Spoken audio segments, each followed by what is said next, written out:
Hello bachcho, let's read this question. And this question says, which of the following bonds has the highest bond energy? Option A silicon carbon, option B silicon hydrogen, option C silicon oxygen and option D silicon silicon. तो इस question को solve करने से पहले जानते हैं कि ये क्वेश्चन किस की कॉन्सेप्ट पर बेस्ड होता है। तो इसका की कॉन्सेप्ट होती है बॉन्ड एनर्जी। तो चलिए शुरू करते हैं।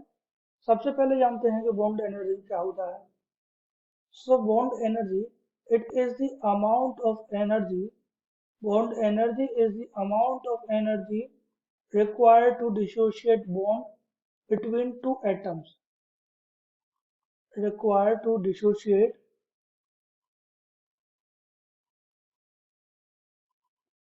bond between two atoms. तो ये होता है आपका बॉन्ड एनर्जी। और क्वेश्चन में पूछा गया है कि which of the following bonds has the highest bond energy. तो पूछा गया क्वेश्चन में बॉन्ड एनर्जी किसका ज्यादा होगा। तो बॉन्ड एनर्जी ज्यादा होने के लिए क्या है, जो दो बॉन्डेड एटम्स हैं किसी भी बॉन्ड के, तो उसका जो साइज जो है वो स्मॉल होना चाहिए। स्मॉल साइज होना चाहिए, इलेक्ट्रोनेगेटिविटी ज्यादा होना चाहिए। अब जो भी एलिमेंट का small size and high electronegativity होगा उसकी बॉन्ड एनर्जी सबसे ज्यादा होगी। स्मॉल साइज और हाई इलेक्ट्रोनेगेटिविटी की वजह से क्या होता है, बॉन्ड स्ट्रांग हो जाता है। तो बॉन्ड को ब्रेक करने के लिए लार्ज अमाउंट ऑफ एनर्जी चाहिए, तो बॉन्ड एनर्जी ज्यादा होता है।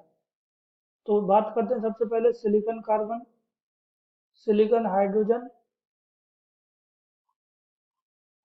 तीसरा है आपका सिलिकॉन ऑक्सीजन का बॉन्ड और आपका ऑप्शन डी है आपका सिलिकॉन सिलिकॉन का बॉन्ड।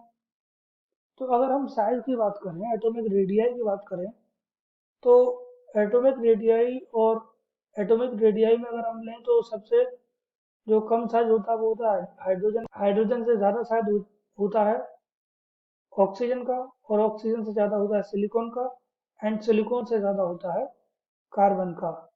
ये किसका है, एटॉमिक रेडियाई।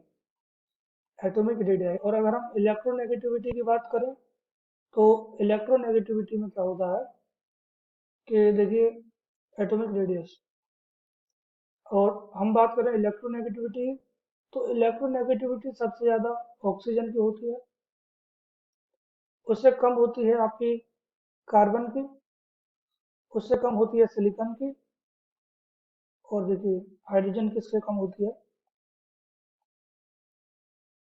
ऑक्सीजन से कम होती है आपकी हाइड्रोजन की, उसके बाद कार्बन एंड देन सिलिकॉन। तो सबसे स्मॉल साइज और हाई इलेक्ट्रोनेगेटिविटी में से भी electronegativity is the major factor. तो इलेक्ट्रोनेगेटिविटी सबसे ज्यादा किसकी है, इलेक्ट्रोनेगेटिविटी सबसे ज्यादा ऑक्सीजन की है, और साइज भी स्मॉल ही है कंपैरेटिवली। हाइड्रोजन और ऑक्सीजन के साइज में बहुत ज़्यादा फर्क नहीं होता है। तो हम कैसे कह सकते हैं कि ऑक्सीजन जो है वो स्मॉल साइज है, और इलेक्ट्रोनेगेटिविटी ऑक्सीजन की सबसे ज़्यादा होती है।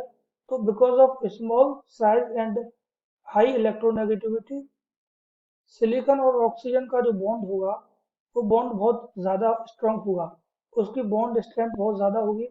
और बॉन्ड स्ट्रेंथ ज़्यादा होने की वजह से क्या होगा, जो बॉन्ड को ब्रेक करने के लिए जो एनर्जी चाहिए, बॉन्ड एनर्जी, तो इसमें बॉन्ड एनर्जी भी बहुत ज़्यादा होगा। तो सिलिकॉन सिलिकॉन ऑक्सीजन की जो बॉन्ड एनर्जी होती है वो बहुत ज़्यादा होती है। तो क्वेश्चन में पूछा गया है which of the following has the highest bond energy. तो हाईएस्ट बॉन्ड एनर्जी कौन शो करता है, सिलिकॉन ऑक्सीजन बॉन्ड, जबकि सिलिकॉन कार्बन की कम होती है, सिलिकॉन हाइड्रोजन की भी कम होती है, एंड सिलिकॉन सिलिकॉन की भी कम होती है। So correct answer for this question is option C. I hope you understood it well. Best of luck.